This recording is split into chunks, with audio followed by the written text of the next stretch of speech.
Takot daw kaya po, nangyigan nyo man na po na ito'y famous chess world champion nga ni Mr. Bobby Fischer through na ito'y light interview, our station manager ni Bombo Pablo Mercado. Bombo Pablo, please go ahead.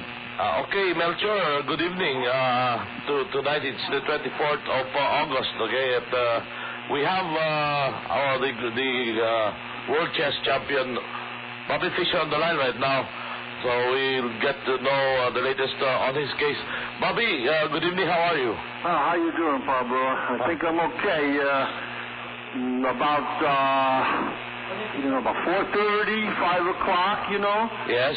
They called me down to see the immigration people, the inspectors, and then they told me that my appeal for refugee status was refused, you know. And then my application for refugee status was refused.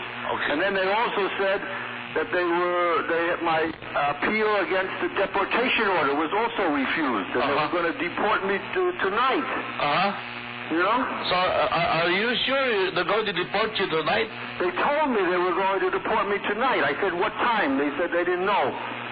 You know, so then I called up my lawyer and my friends here, and I think they got a stop order. So there is a stop order. Can you confirm that? Yeah. I can confirm that. I believe it. I didn't actually talk to my lawyer, but I talked to the people who talked to my lawyer. Yeah. All right, that's good. Yeah. And how long will that last? I don't know. You know. You know, the law here is such phony baloney. The law is the U.S. Embassy. You know what I mean? Yes. Really? Yeah. Oh. So, anyway, Bobby, we have a few minutes free for you now. I just wanted people to know I'm still here in Japan, and my lawyer and my people are still fighting, but they really gave me a scare. They told me they're going to send me back to the filthy USA tonight. Yes. Oh, all right. Yeah, I'm just lucky that I was able to reach my lawyer. He went over there and got a stop order about an hour ago. You're not restricted in any way in getting in touch with your lawyer? No, it's easy to phone here. This I have to say, yeah. That's good.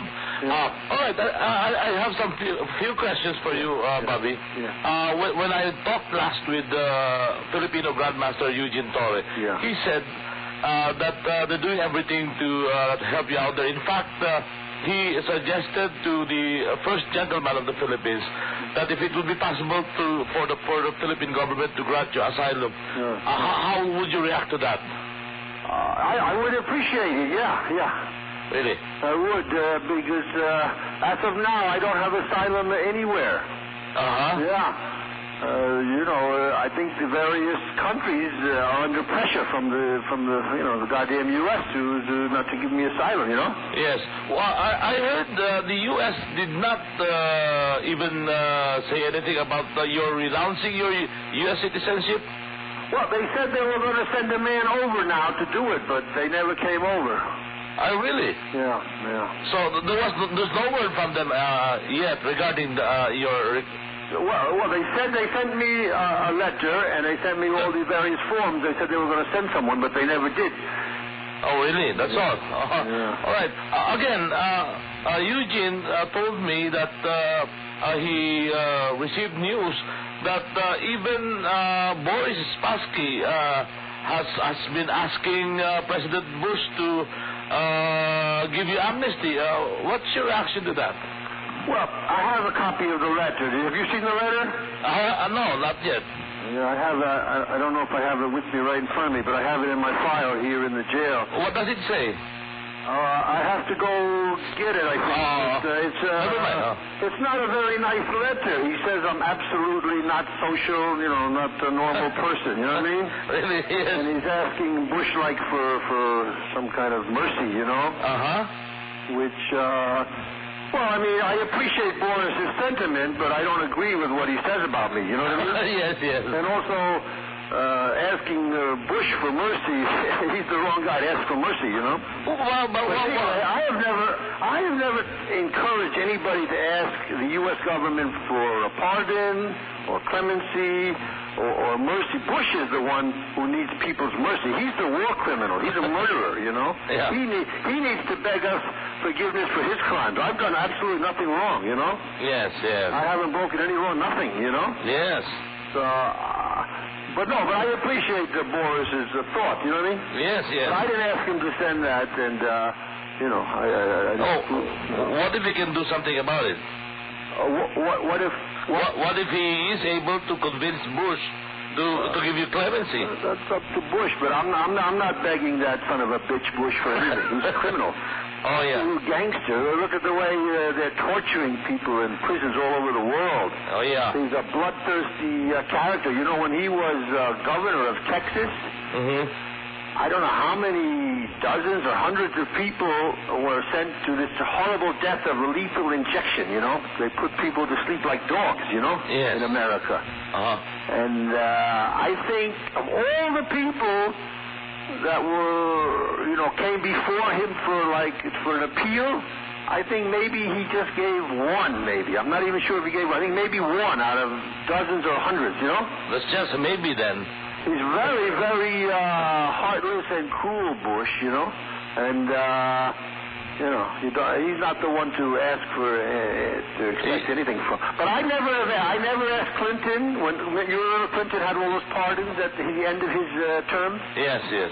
He pardoned Mark Rich, that filthy rich Jew. Oh, yes, yes. And many other Jews and many other, you know, criminals and thieves. I never asked him for a pardon, and I never asked anybody else to ask him for a pardon, you know? Yes, Because I have done nothing wrong. I'm not going to beg these criminals for anything. They are guilty. They are guilty as hell. I have done nothing wrong. I didn't break any immigration code here in Japan. My passport was perfectly valid. They broke the law, and if you will go now to the internet, the U.S. government has practically admitted they've broken the law. They have admitted. You remember that Allegra letter I was talking about so much in the statement of facts? Yes, yes. Did you read the statement of facts? That's right. I remember that. Okay. What was the Allegra letter talking about? Like 90% of the time. What was the statement of facts talking about 90% of the time? The Allegra letter, right? Yes. That I never received it, right? That's right. Now they have admitted. They have admitted themselves that I never received it until July 14th, after my passport was already destroyed. So I was never given a chance to appeal this. They totally violated law. They're not allowed to do a goddamn thing until they notify the person who is adversely affected by the passport ruling and give him 60 days to appeal. But they absolutely did not do that, and it's all on the internet. You go to the internet, there's a letter of August 11, 2004. That was very hard to get. We only got it by going to court. This is from the U.S. Embassy, and at the very end of the letter it says, however, we were unable to properly advise him, that's Fisher, of the revocation until he was located in Japan on July 14th, 2004. Yet, in spite of this, they had already written on June 8th, 2004, they had already written a letter to the Immigration Bureau asking them to detain me and to confiscate my passport and so on. You understand? Yes. Totally illegal. I would like everybody to go to the website. I think, can I mention that website again? Go ahead, please. Because it's, it's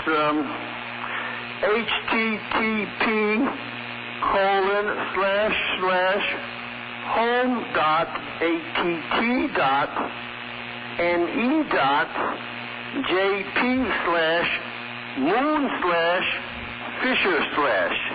Okay. See? And so you go there, and then you download all of these lectures. Now, there's a June. What you have to download is this June 8th, 2004 letter from the U.S. Embassy, signed by Edward J. McCullen. Then there's a August 11th, 2004 letter from the U.S. Embassy in Tokyo, signed by Edward J. McCullen. Then you also download the December 11th, 2003 letter from the Embassy of the United States in Manila, Philippines, and that also has 6 pages of law. Well, 3 pages you download, but each page has 2 pages from the original copy. You understand? Yes, okay. So you download all that, and then you can also download my genuine passport, and then you can also download the destroyed passport after the U.S. Embassy punched holes through it and stamped canceled at least one time on every page of the passport. And it's all so obvious, the whole thing is so utterly illegal. They notified the immigration authorities to arrest me without giving me my 60 days to appeal the revocation of my passport. And now it has come out. They never notified me of the revocation of my passport until July 14th, 2004. After I was already arrested and after they had already destroyed my passport. How do you appeal a destroyed passport, right? You cannot appeal that anymore, you know? Yeah, you cannot. It's like, look, let me just explain. It's like supposing, Pablo, you have a building, right? Right. And the city says it's like condemned or something, right? Okay. And they want to destroy the building, right? Yes. Now, they have to notify you so you can appeal the destruction of your building, right? That's right. They cannot just go ahead and destroy the building and then tell you now you can appeal. Right? Yes. That's what they've done with my passport. They have to give me a notification so I can appeal the revocation while I still have the passport and while the passport is still intact. That's right. They cannot confiscate the passport, destroy the passport, and then say, oh, you can appeal the revocation of your passport. What is there to appeal? My passport is destroyed now. Yes. Even if I win the appeal, I still have no passport. How do I get a passport? They have to issue one. What? They'll have to issue one. They have to, that's right. According to the law, they have to issue me a new passport. It says here,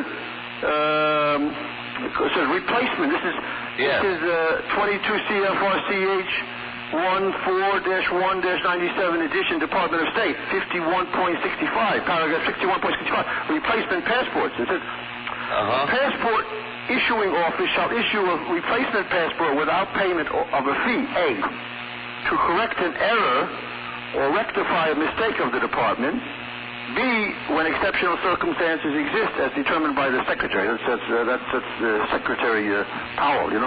Yes. So they have to give it, but of course they won't because they're crooks, you know?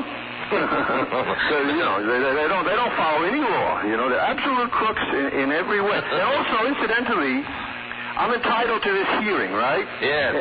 When I have it with 60 days, right? Yes, that's right. Before they destroy my passport. But how can you have a hearing when you're in jail? According to the law, I'm entitled to a hearing with witnesses and people there transcribing, and I'm allowed to cross-examine the witnesses. How are you going to do that when you're in jail, you know?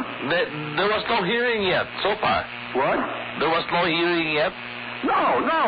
Not even... There have been various hearings about my deportation, but I'm talking about the U.S. law regarding my passport. Passport, yes, okay. They cannot just do what they have done. They have to, before they do anything, they have to notify you that your passport has been revoked.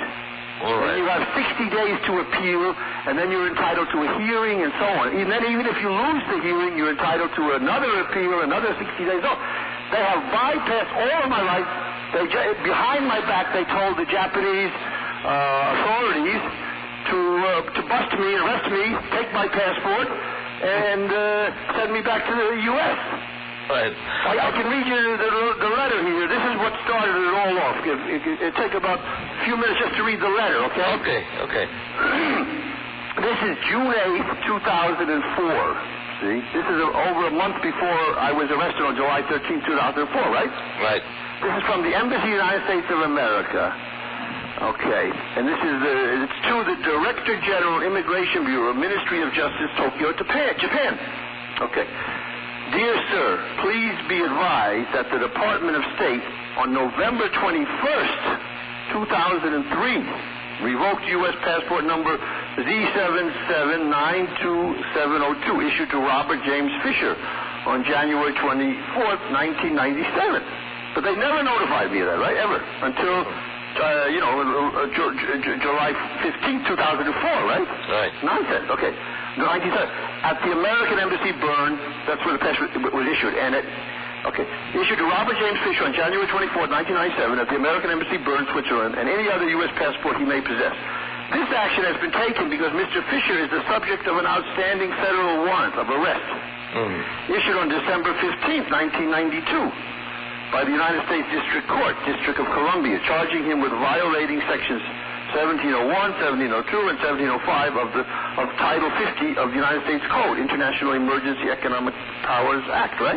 Right. That's why they want me arrested, they say. But wait a second, they already gave me a new passport in 1997, right? 5 years after that, right? Yeah. They gave me new pages for it, which they sold in themselves at the Bern Embassy in Switzerland just last November, right? Right. But they're making it sound like I've been running around hiding from them, right? All right, okay, it continues. Okay. Robert James Fisher, also known as Bobby Fisher, or that's B-O-B-B-I Fisher, or Bobby Fisher, B-B-Y Fisher, was born on March 9, 1943 in Chicago, Illinois. He is described as a white male, 6 feet and 2 inches tall, with brown hair and hazel eyes. Mr. Fisher is believed to travel between Tokyo and Manila every 3 months, to live in Tokyo under the 90-day visa waiver status. He is believed to be in Japan at this time. There's also more lies to try and justify notifying me by sending a letter from the Philippine embassy. I haven't been, in the last 2 years, I've been to the Philippines just one time. Yeah. In 24 months. But they make it sound like I'm going there every 3 months. Okay, lie, okay. Now, the embassy requests your assistance in informing ports of entry and departure in Japan that Mr. Fisher does not have a valid travel document, which is a lie. They have to notify me first and I have a right to appeal, right? Right, right. Because according to the law, I just want to interject this, Pablo, it says here, this is the key part here. They're talking about after they notify me, right? Right. If no such request is made within 60 days, the adverse action will be considered, that's the revocation of the passport, will be considered final and not subject to further administrative review. In other words, until I've been given those 60 days to appeal, it's not even final, this revocation. You understand? Yes. Okay, let me just get back to the letter. The embassy requests your assistance in informing ports of entry and departure in Japan that Mr. Fisher does not have a valid travel document, which is a lie, see, and should not be boarded on outbound flights or admitted as an inbound traveler. Should Mr. Fisher attempt to enter or depart Japan, we request your assistance in immediately notifying the United States Embassy so that Mr. Fisher's passport may be confiscated. All this without giving me my chance to, notification or chance to appeal, right? Right. We will see that Mr. Fisher is appropriately documented for direct return to the United States. So they're telling the Japanese authorities, you arrest him, you give us his passport, we're going to destroy it, and so now he has no passport. Now he's like illegal in Japan, right? Right. And then we're going to give him a one-way passport, special passport, only good to return to the U.S., you see? And then it says, at the embassy, please contact me at 03-3224-5170, direct line, or 03-3224-5000, embassy switchboard, 24 hours. Thank you for your assistance in this matter. Sincerely, Edward J. McCohen, Minister, Counselor, and Consul General. So that's what started it all on June 8th, you see? It's totally vicious. And I think I know what started it, Pablo. You know what started it? I'll tell you what. What? On about June 1st, or May 31st, just about there, you check it out by computer, right? Yeah. President Bush made a statement about Saddam Hussein. See, Saddam Hussein, I think he went to trial about June 2nd, right? Yes, in Baghdad, right? Yes. The day before or so, he made his appearance, the first appearance he had made since he was arrested, like the year before, right? Right, right. The day before Saddam made his appearance, Bush issued a statement talking about Saddam Hussein. He said something like, he's a killer, he's a thug, he needs to be brought to trial. Right? So I saw that, you know?